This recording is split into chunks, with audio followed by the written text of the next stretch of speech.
Actually, wala pa na nagtatanong sa akin nito pero i-share ko na lang din. So, since meron nga po ako ditong Nubia V70 design, naglagay ako ng SIM card para ma-test out ko din yung speed test ko nitong phone po na to. And naglagay ako ng smart SIM card. And to my surprise, may isang feature ako dito na akala ko wala po talaga sa mga budget phones. But right now, ay meron na po dito sa V70 design. So, I'm so excited to share this with you.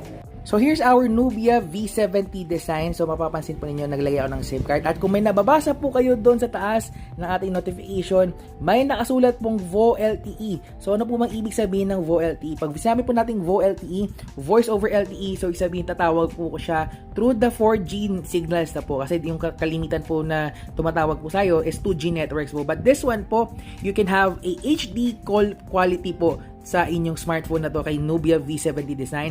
Sobrang ganda po ng call quality nito. Na-try ko ng kanina kasi malakas na naman po yung signal ng 4G namin po dito.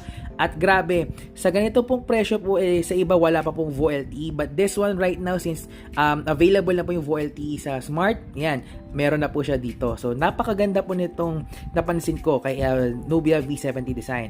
But actually meron pa po itong isang trick. So ngayon pupunta tayo sa ating drop down menu. Magto-turn on lang po tayo ng Wi-Fi right now. So meron tayong VoLTE. Still nakikita pa rin po ninyo yung ating VoLTE status. At punta tayo ng settings sa while we're waiting.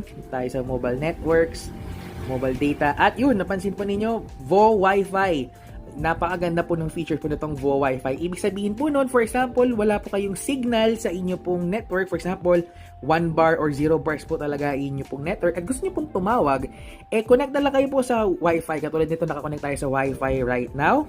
At yan po, Vo Wi-Fi po siya. Sabihin, direct na po yung signal po ninyo sa inyo pong Wi-Fi connection. Napakaganda po nitong feature na to sa phone po na to. Especially, nagulat po ako na around 5,000 pesos meron na po siyang ganito.